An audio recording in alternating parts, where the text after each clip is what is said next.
Graça e paz, igreja, amém? Todos firmes aí? Amém, então tá bom. Queridos, hoje eu queria falar mais um pouquinho sobre a mente de Cristo.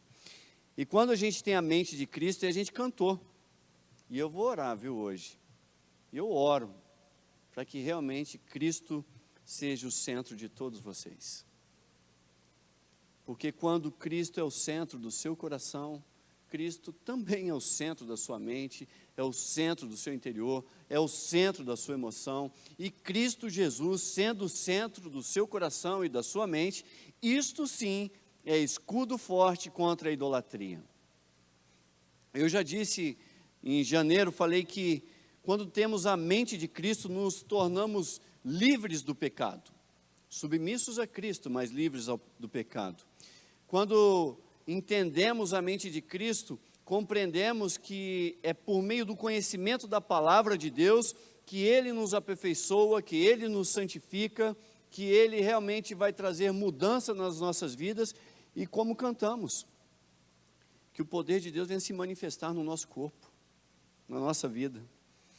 A mente de Cristo também está o tempo todo centrada na comunhão dos irmãos, no relacionamento, nesse convívio. E hoje, conversando com uma pessoa, falei, e aí, você abandonou a fé? Não abandonei não, eu estou firme, oro todos os dias, tudo certo. Mas a igreja? Não, a igreja não vou porque tem muito problema na igreja. Não abandono o mundo, mas abandono a igreja por ter problema. E a comunhão é necessária, porque é a evidência da ação do Espírito Santo, mesmo em meio aos problemas.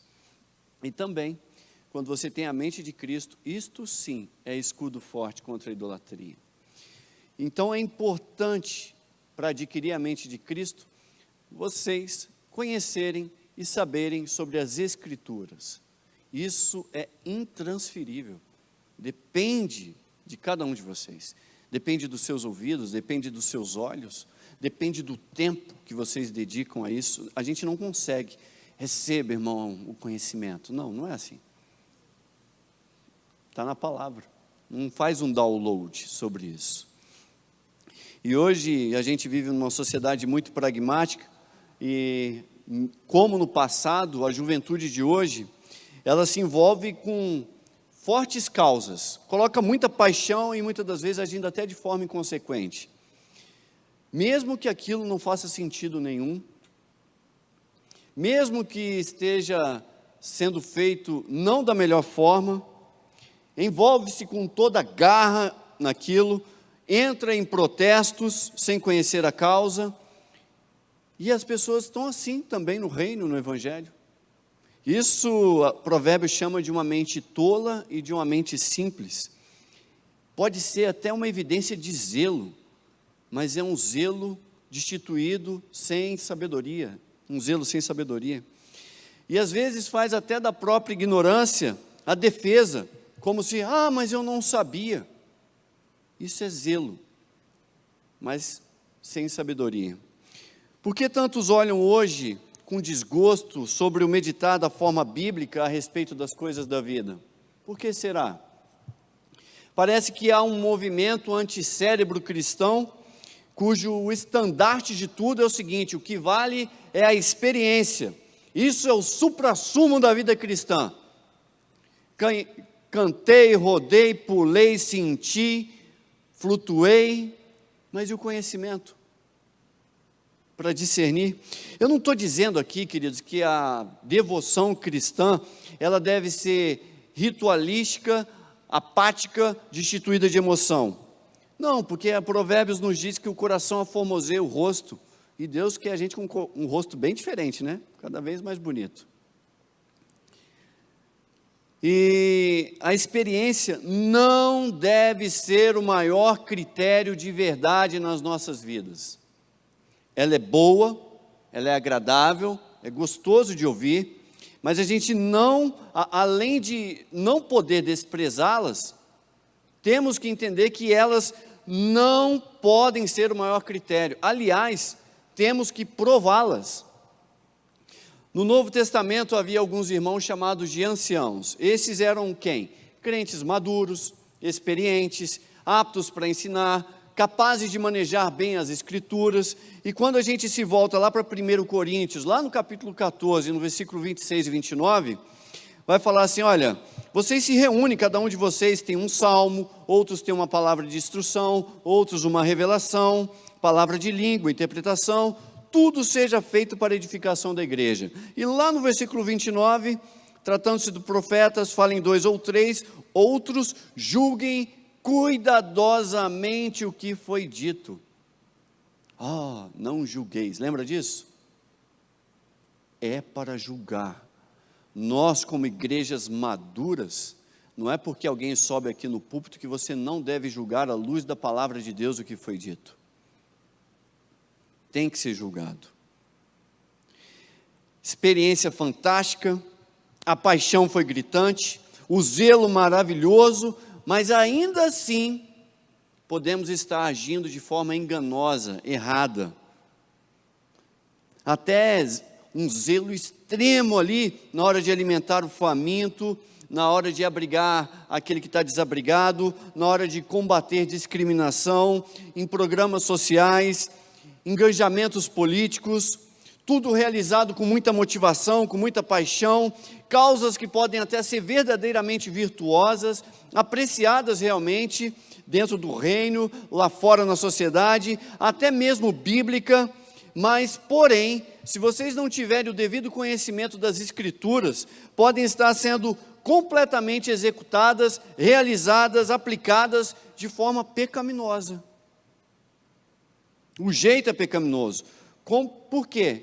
Por falta de uma mente cristã, por falta de uma mente de Cristo, que faz com que a pessoa seja incapaz de discernir o que está acontecendo.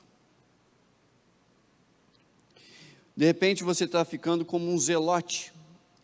Os zelotes, não temos dúvida nenhuma quanto à paixão deles que eles tinham às causas judaicas, mas se tornaram terroristas em prol dessas causas judaicas. Zelo sem sabedoria é tolice. Zelo sem a mente de Cristo pode ser engano e pode estar te conduzindo a coisas piores. Quando a gente vai subjetivar a doutrina, a palavra do Senhor, por conta da experiência, isto sim é uma completa insensatez. Relega as Escrituras a segundo plano. Se você crê, irmão, num Deus Todo-Poderoso, não é difícil você acreditar que Ele é capaz de comunicar de forma clara, precisa, o suficiente para nos orientar aqui na terra. Você não pode duvidar disso. Ou você tem dúvida quanto à grandeza e à capacidade desse nosso Deus como um comunicador? A palavra de Deus, conduzida internamente pelo Espírito Santo, capacitou quem? Pedro e João a pregar, a discursarem. Quando a gente vai para Atos 4, no versículo 2, 8 e 13, eles estavam muito perturbados porque os apóstolos estavam ensinando o povo, proclamando Jesus. No versículo 8, Pedro estava cheio do Espírito Santo, e no versículo 13, os doutores da lei, os catedráticos, aqueles que eram o suprassumo do conhecimento, eles atentaram para a coragem de Pedro e de João e perceberam que Pedro e João eram homens comuns, sem instrução, e ficaram admirados e reconheceram que eles haviam estado com Jesus. Comuns e sem instrução. Qual é a justificativa para não termos o conhecimento de Cristo? Ainda que você se ache como Atos 4,13 aqui, eu sou essa pessoa comum, eu sou sem instrução. O ensino das Escrituras te coloca perto de Jesus. E por meio das palavras do Senhor, isso aqui é para você.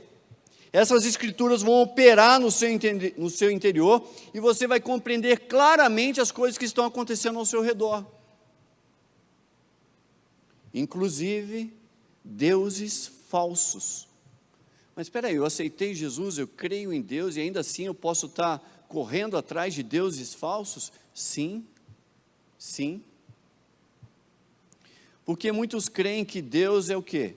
Um vovozinho. Ah não, Deus eu imagino aquele senhor de barba branca, um vovozinho bonitinho. Muitos imaginam ali nos seus cantinhos, orando, que Deus é como um Papai Noel, cuidando das pessoas que fazem aquelas coisas certinhas e não erram, senão não ganha chocolate. Outros pensam que Deus é um capataz, bravo, furioso, o tempo todo, cheio de rancor. Outros vão achar que Deus é aquele que dá ordens impossíveis do homem realizar. Ou vão entender, não, esse Deus tem prazer em castigar aqueles que erram. Você pode ser crente e estar pensando que Deus é assim. Isto, irmãos, não é Deus. Pode ser qualquer outra coisa, mas não é Deus. Todos esses entendimentos aqui são rascunhos de um Deus que eu não creio, que eu não conheço, que eu não sigo e nem sirvo.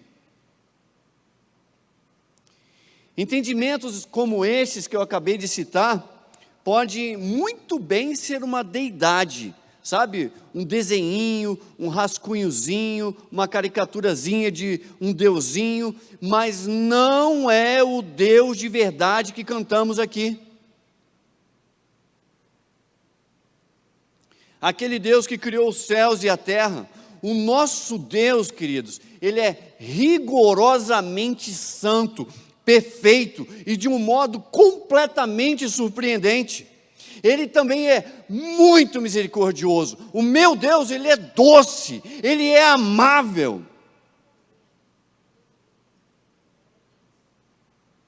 E é uma completa loucura você pegar os seus sentimentos e querer interpretar Deus à luz dos seus sentimentos. E é isso que o mundo tem ensinado.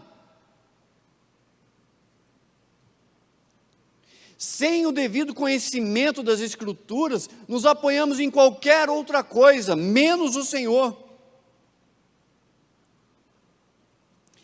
As Escrituras, queridos, serão esse escudo, será esse escudo da fé que eu quero para vocês, que vai te afastar dessa idolatria,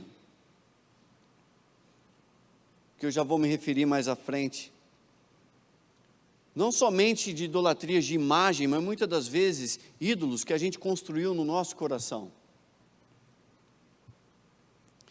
É idolatria você não conhecer Deus adequadamente. É um risco de idolatria. Sabia? É um risco. Cuidado, irmão, a gente deve adorar a Deus da forma como Ele se apresenta nas Escrituras. É da forma como Ele se revelou. Não é como a sua emoção entende. Não é como o seu trauma define Deus. Não é como o pouco que você leu das Escrituras vai definir o Senhor. Temos que buscar e entender cada vez mais esse Senhor, para que venhamos adorar, prostrar e louvar de forma adequada. Deus, Ele é único. O nosso Deus, Ele é perfeito, Ele é puro. O nosso Deus, Ele é invisível, Ele é incorpóreo, Ele é imutável, Ele é imenso. O nosso Deus, Ele é eterno. O nosso Deus é incompreensível, é onipotente, é sábio, santo, livre. Faz tudo segundo a vontade dEle e para a sua glória. O nosso Deus, Ele é completamente amoroso, é gracioso, é misericordioso, é longânimo, cheio de bondade, completamente verdadeiro, perdoa as iniquidades, tem compaixão, recompensa e busca aqueles que estão buscando diligentemente Ele. O nosso Deus, o seu trono é branco, irmãos, isso quer dizer que Ele é justo em seus juízos. O nosso Deus odeia o pecado. E para quem acha que não, o pecador também. Mas Ele é cheio de Ele é cheio de misericórdia. E por isso, Ele admite e ama e ainda dá a graça de salvar, aperfeiçoar e tornar esse pecador santo e habitar na presença dEle. E de modo algum, nosso Deus inocenta o culpado. Isso é só algumas características desse Deus. E eu vou dizer para vocês, não existe nada assim lá fora. Essa é uma demonstração bem pequena do que é o nosso Deus. E adorar este Deus, aquém do que Ele é, ou diferente do que Ele é, e às vezes vocês até o acusam disso, pode ser uma adoração equivocada. Você de repente está completamente decepcionado com um Deus de letra minúscula que você criou segundo o seu entendimento. Algo bem diferente do Deus revelado nas Escrituras. Deuses com letra minúscula, querido, deuses, eles são fracos, eles morrem e não ressuscitam, podem ser roubados, construídos, quebrados, podem ser a moda do século, podem ser estilos de vida, deuses podem ser vícios, e estes deuses falsos, olha, se espantem, tá? Eles atendem orações, vocês sabiam disso? Mas peraí, como assim? Deidades, esses deuses falsos, podem ter forma ou não. Pode ser uma estátua, pode ser um objeto, pode ser algo do seu coração. Isso está em Ezequiel 14:3, que o Senhor fala que o povo dele ergueu ídolos em seus corações. De repente você, tá vendo, não tem nenhuma estátua na minha casa. Tá, mas e o seu coração?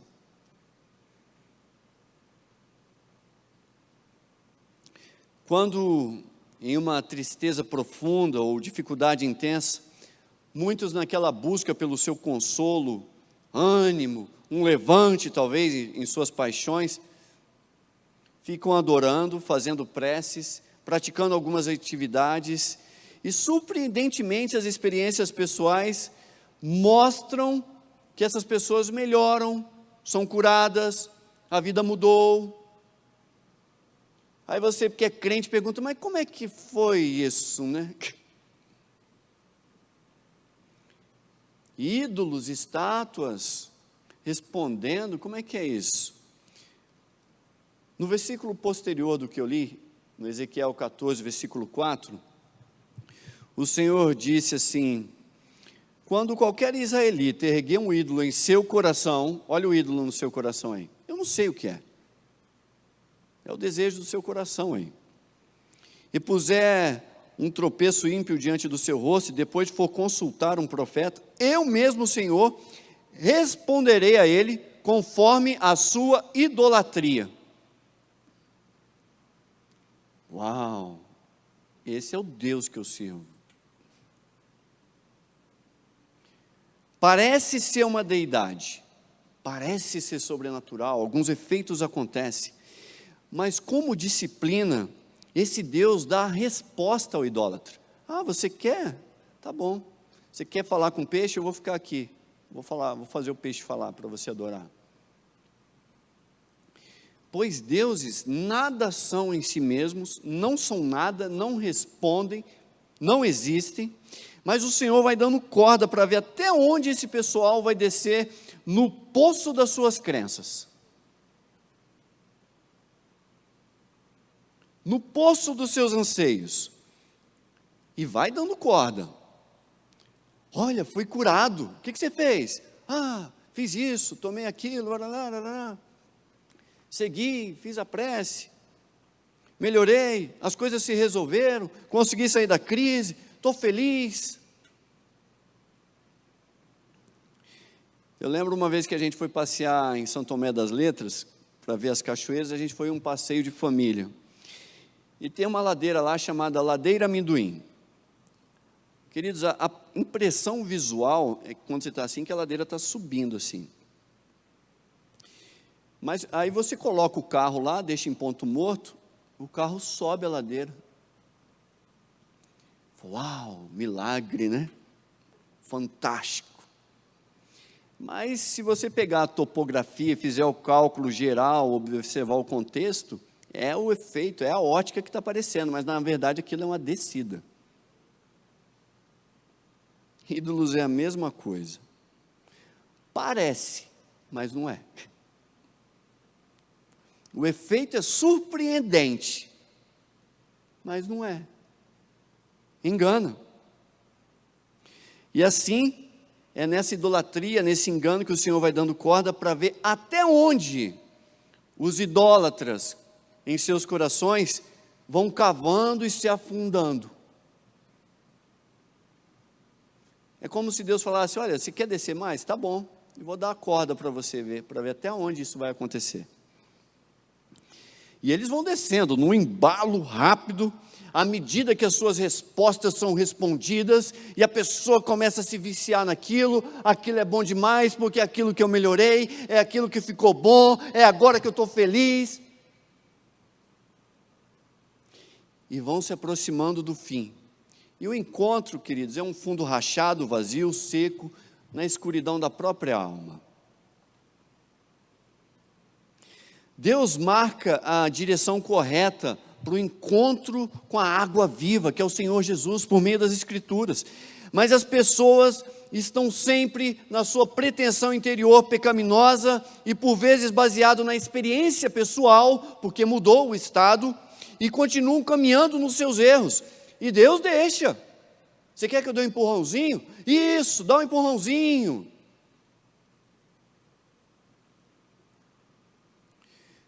E aí vai na ladeira abaixo. Está dando certo, Senhor. E já aconteceu comigo, com vocês também, né? Só lá embaixo que eu descobri, naquela velocidade, naquela ladeira lascada, que não ia dar para eu fazer a curva de bicicleta. Literalmente, eu e meu primo demos de cara com um poste.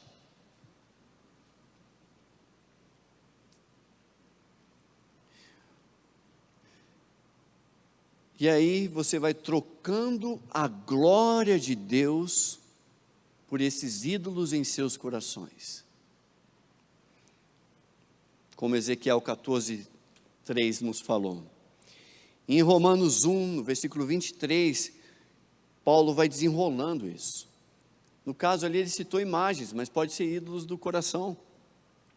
E no versículo 24 ele vai dizer: olha, por isso Deus os entregou, ou seja, foi dando mais corda para eles, segundo os seus desejos pecaminosos em seus corações, para a degradação dos corpos. E no versículo 26, de novo, Deus os entregou as suas paixões vergonhosas, porque aquilo é legal, aquilo é que levantou, aquilo é que deu alegria, agora eu encontrei o sentido da minha vida. Como que eu nunca desfrutei disso antes? E no versículo 28, visto que desprezaram o conhecimento de Deus, daí o meu alerta para os irmãos: não desprezem as Escrituras. Esta igreja busca muito caprichar no conhecimento das Escrituras para vocês, salas, ensino, células, comunhão. E aí, como eles desprezaram esse conhecimento, Deus fez o quê? Os entregou, deu mais corda, soltou. Para quê? A disposição mental reprovável. E eles vão praticando o que não devem, mas é o que eles pensam, é o que eles acreditam, é o que eles falam: me senti bem fazendo aquilo. E isso que Paulo empregou não é novo. Lá em Salmos 81:12, lá no Velho Testamento, o Senhor já diz: por isso os entreguei aos seus próprios planos. Entregou. Ele poderia ter posto um limite: não me desobedece muito não. Não, mas eu quero, Senhor. Falou: tá bom. E o Senhor entregou. o resultado por conta dessas experiências e essas sensações positivas que vão dando certo? Essas orações a esses deuses estranhos, essa forma de adorar e servir, vê-se hoje no conceito social que está aí, no meio de crentes que vivem na imaturidade, alimentam, bebem, comem na mesa dos ídolos, com maior prazer, e ainda pregam aos outros. E assim em Romanos 1, de 29 a 31, diz que tornaram-se cheios. Cheios de quê? Cheios de injustiça, de maldade, de ganância, de depravação, de inveja, de homicídio, de rivalidade, de engano, de malícia. São bisbilhoteiros. No versículo 30, caluniadores, são inimigos de Deus, insolentes, arrogantes, presunçosos, inventam cada vez mais formas de praticar o mal, desobedecem os seus pais. No 31, são insensatos, desleais, sem amor pela família, implacáveis. Por quê? Por desprezar o conhecimento, por adorar ídolos estranhos, muitas das vezes construídos em nossos corações. Talvez você está olhando assim, uau, esse irmão precisa se converter. Talvez isso aqui é evidência de idolatria no seu coração. Mas espera aí, eu ouço Deus, eu oro a Ele. Talvez você não conhece Deus na sua plenitude, conforme as Escrituras, você tem desprezado o conhecimento do Senhor, e está achando que está servindo Ele, mas não está. E esses pecados, não tem castigo? Tem. Algumas consequências aqui, e outras depois lá no juízo final, como cantamos que todo joelho se dobrará ao Senhor. Irmãos, tenham compaixão dos não salvos, porque o fim deles é terrível, é doloroso, é sofrido. Pregue. São desejos como este do coração, por uma liberdade pecaminosa e obstinada contra Deus, que as pessoas vão mudando o esplendor do Senhor, à luz dos seus sentimentos, das suas emoções, e vão pregando e fazendo um rascunho muito mal feito do que é o nosso Deus.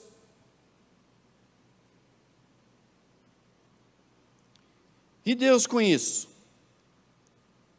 Se as pessoas querem os desejos dos seus corações, o Senhor até envia profetas conforme estes adoradores.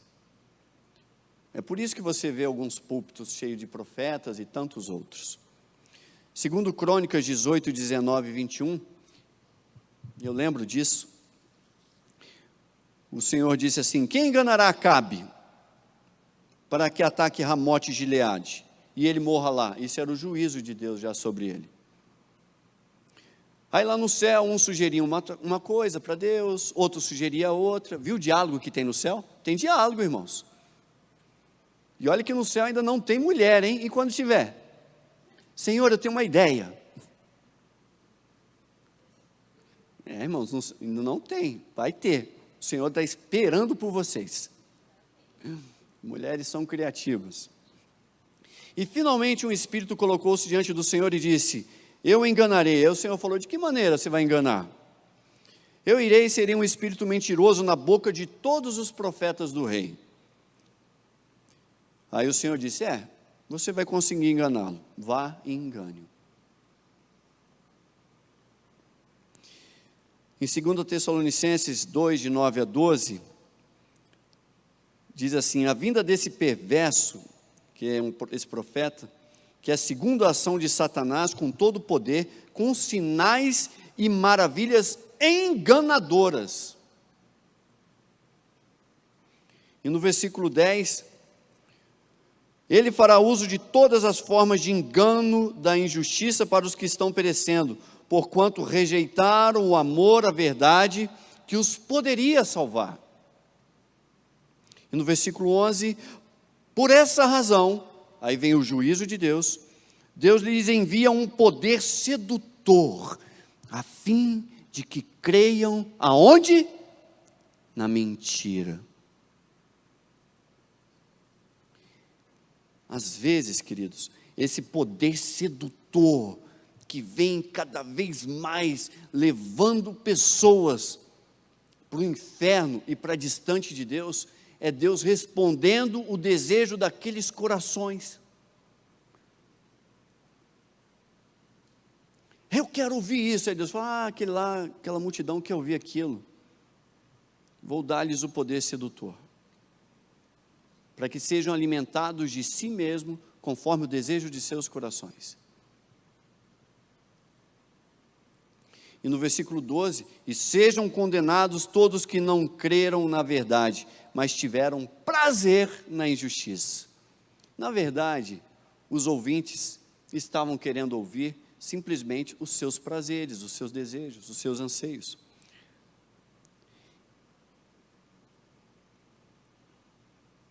Para compreender essa sedução sobrenatural e ter prazer na justiça de Deus, é só por meio da palavra do Senhor, adquirindo a mente de Cristo, exercitando esse conhecimento, ainda que você seja o quê? Iletrado, homem simples. Como diz 2 Coríntios 10, 5, destruímos argumentos e toda pretensão que se levanta contra o conhecimento de Deus, e levamos cativo todo pensamento para torná-lo obediente a Cristo. E Paulo dá um alerta a Tito 1,9, dizendo, apegue-se firmemente à mensagem fiel, de maneira que foi ensinada, não é do seu jeito, para que seja capaz de encorajar outros pela sã doutrina e de refutar aos que se opõem a ela. Tem um refutar aí. Não é isso que vocês estão dizendo, não, a Bíblia diz isto. Já estou concluindo, irmãos. Deus não é conforme as nossas ideias pessoais. Deus não é conforme os seus traumas. Deus não é conforme o que você acha, e não é conforme as suas emoções, ou tampouco as suas paixões. 1 Pedro 4, de 4 a 5 diz, eles acham estranho que vocês não se lancem com eles na mesma torrente de imoralidade, e por isso os insultam.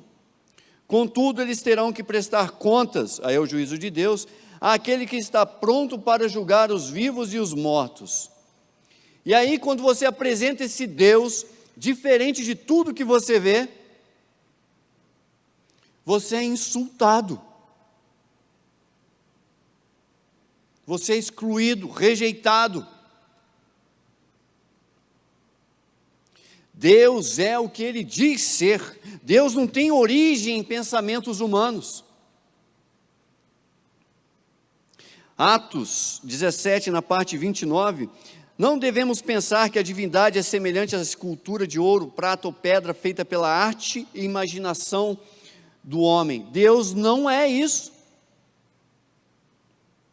O homem veio do pensamento divino, o visível veio do invisível. Conforme o entendimento do Senhor, fomos feitos lá no passado à imagem do nosso Criador. E para começar o resgate dessa imagem é pela mente de Cristo Jesus. Tem que ser por Jesus, porque senão você vai se afastar dessa imagem, indo em direção ao que Deus não é, e se curvando e orando a uma idolatria. Sem Jesus e sem a mente de Cristo, continuamos a não querer desapegar dos nossos deuses. E esculpimos mentalmente, lá no nosso coraçãozinho, o cônjuge ideal. Ele existiu, irmão. Foi antes de Adão cair. E Eva também. Filhos perfeitos. Salários com os números da felicidade. a viagem do descanso, a vida sem perdas, a promoção dos sonhos. Por quê? Porque a humanidade entende que se você não tiver um ídolo, você não é feliz. A felicidade e descanso da vida, segundo Cristo Jesus, não está nas ausências de aflições, mas nele, em Cristo Jesus. Esse é o descanso, esta é a vida. Para ser feliz, é necessário Jesus. Com Jesus, os nossos irmãos da igreja do livro de Atos, lá em Atos 6:2, eles disseram assim: olha, não é certo negligenciarmos o ministério da palavra, a fim de servir as mesas, as causas sociais da época, a distribuição diária dos alimentos. Tinha que ter isso? Tinha, mas tinha que ter alguém com zelo extremo sobre a palavra de Deus, para nos livrar dos riscos de nossos corações.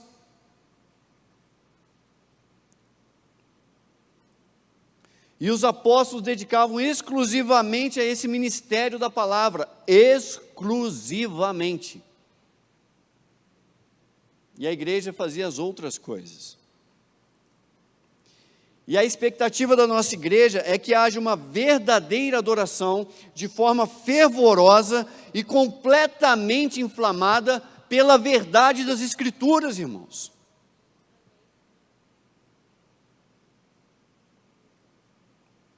A intenção ao expor a palavra de Deus aqui para vocês é seguir aquele conselho de Paulo, disse: olha, estamos falando de acordo com a sã doutrina que o Senhor nos deu.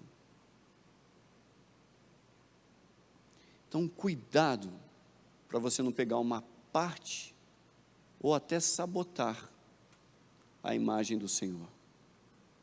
Trocar a glória dele, reduzir a glória do que o nosso Deus é. Não faça isso. Você vai se frustrar. E certamente não é por conta do nosso Deus, mas por conta das expectativas de seus corações. Vamos colocar de pé? Vamos orar?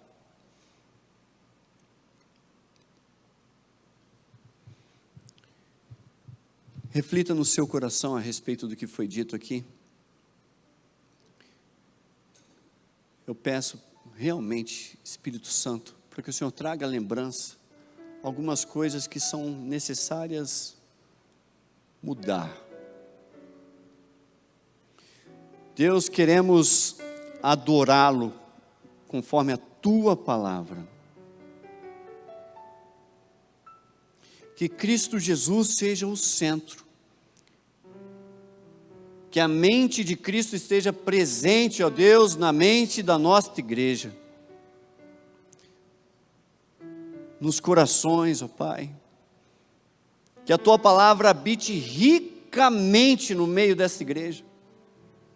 Para que sejam capazes de discernir as coisas da vida. Em seus corações, em seus relacionamentos, em seus desejos. Na adoração, ó Pai. Em nome de Jesus. Se há alguém aqui, ó Deus, que fez uma imagem do Senhor, segundo a sua emoção, segundo a percepção pessoal, segundo o entendimento do mundo, segundo os seus traumas,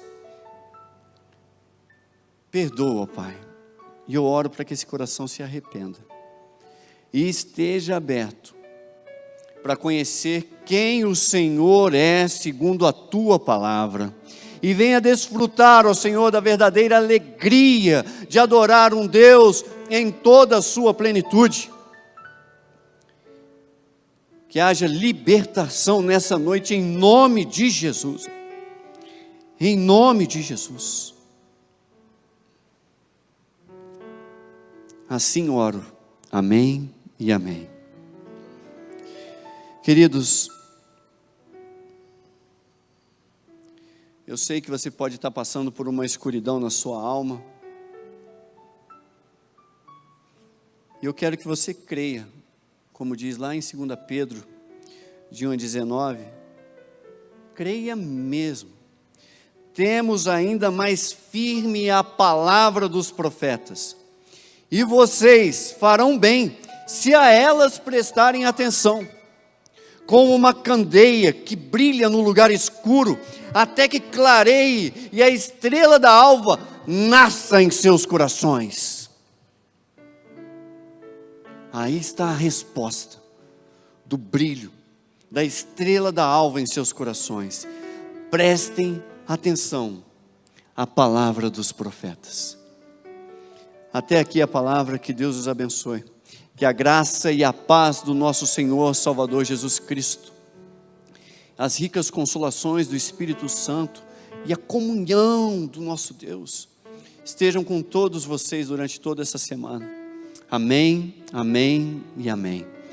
Vão na paz, que Deus os abençoe. Aleluia.